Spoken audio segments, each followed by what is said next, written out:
Advance version है। अब देखना है कि बीजेपी का यह नारा जीत को कैसे मुमकिन कर पाता है, मुमकिन बनाता है।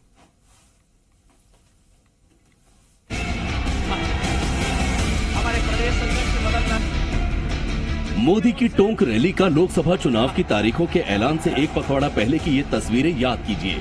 पीएम राजस्थान के डिप्टी सीएम सचिन पायलट की गृहनगर टोंक में रैली कर रहे थे और यहाँ नारा गूंज रहा था, मोदी है तो मुमकिन है। अनेक कारण है जिसकी वजह से देशवासियों को लगता है कि मोदी है तो मुमकिन है।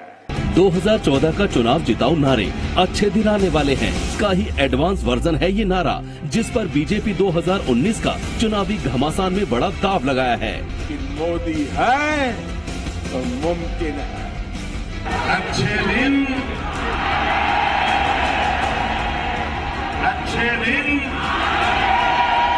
इसी के साथ साफ हो गया है कि 2019 की चुनावी लड़ाई को बीजेपी मोदी बनाम विपक्ष बनाने की रणनीति के तहत लड़ेगी, यानी पीएम मोदी के नेतृत्व में प्रेसिडेंशियल स्टाइल में चुनाव प्रचार किया जाएगा, जिसमें मोदी के नाम पर बीजेपी वोट मांगेगी।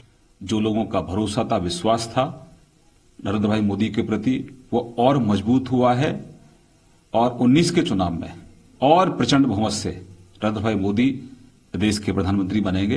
मोदी है तो मुमकिन है। 1.5 महीने पहले तक जब कांग्रेस राफेल सौदे पर मोदी सरकार पर ताबड़तोड़ हमले बोल रही थी, तब दिल्ली के रामलीला मैदान में हुए बीजेपी के राष्ट्रीय अधिवेशन में पीएम नरेंद्र मोदी ने साफ तौर पर कहा था कि पार्टी को चुनाव जीतने के लिए सिर्फ उन पर निर्भर नहीं होना चाहिए।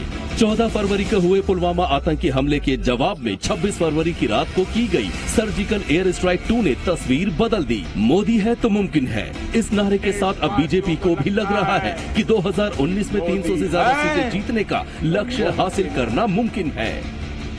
यदि मैं आया हूं तो आप ये बताइए, इस बार हम लोगों को लाएंगे कि नहीं लाएंगे? एक स्वर है। मोदी है तो मुमकिन है कि नारे के साथ बीजेपी की रणनीति विपक्ष के बिखराव को भी भुनाने की है। इसलिए बीजेपी जनता में ये संदेश देने में जुटी है कि विपक्ष के पास मोदी की टक्कर का कोई नेता नहीं है और वही एक नेता है जो मजबूत और स्थायी सरकार दे सकते हैं। पीएम मोदी चुनावी मंच से महागठबंधन को महाठगबंधन बताकर इसी रणनीति का अमली जामा पहनाने में जुटे हैं। शक्तिशाली भारत का निर्माण मोदी जी के नेतृत्व में हो रहा है।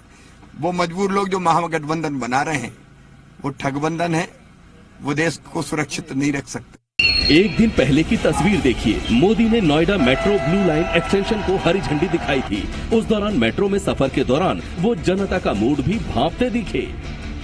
आपको बता दें, मोदी सरकार की कई महत्वाकांक्षी योजनाओं के पूरा होने के लिए साल 2022 का लक्ष्य तय है। लिहाजा विकास की ऐसी ही तस्वीरों के जरिए बीजेपी अपने चुनाव प्रचार में मोदी सरकार की पिछले 5 सालों की उपलब्धियों की फहरिस्त गिनाएगी और जनता को ये समझाने की कोशिश करेगी कि पीएम मोदी का एक और कार्यकाल क्यों जरूरी है। पाकिस्तान पर किए गए दोनों सर्जिकल स्ट्राइक, गरीब सवर्णों के लिए 10% आरक्षण और अगस्टा वेस्टलैंड घोटाले के बिचौलिए क्रिश्चियन मिशेल का प्रत्यर्पण के साथ साथ जीएसटी और नोटबंदी को भी बीजेपी ने 2019 की चुनावी रणनीति में बड़ी जगह दी है। इसके जरिए जनता में ये संदेश दिया जाएगा कि मोदी सरकार साहसिक फैसले लेने वाली सरकार है। ये देश की मजबूती के लिए भी जरूरी है और देश की तरक्की के लिए भी जरूरी है।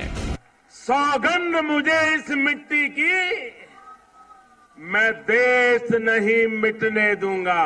फैसले लेने वाली सरकार उज्ज्वला योजना, आयुष्मान भारत, सौभाग्य, स्वच्छ भारत, जनधन, प्रधानमंत्री आवास योजना और दीनदयाल उपाध्याय ग्राम ज्योति योजना, ये वो 7 बड़ी योजनाएं हैं जिसका जिक्र पीएम मोदी, बीजेपी अध्यक्ष अमित शाह से लेकर बीजेपी का हर वरिष्ठ नेता अपने भाषणों में करता है। इन 7 महत्वाकांक्षी योजनाओं के जरिए बीजेपी ये संदेश देने की कोशिश में है कि मोदी सरकार गरीबों की सरकार है। राजनीतिक पंडितों के अनुमान और अंदाजों को गलत साबित करके अपार बहुमत से प्रधानमंत्री मोदी की सरकार बनाकर तीसरी स्ट्राइक हिंदुस्तान में होगी जो मतदाता।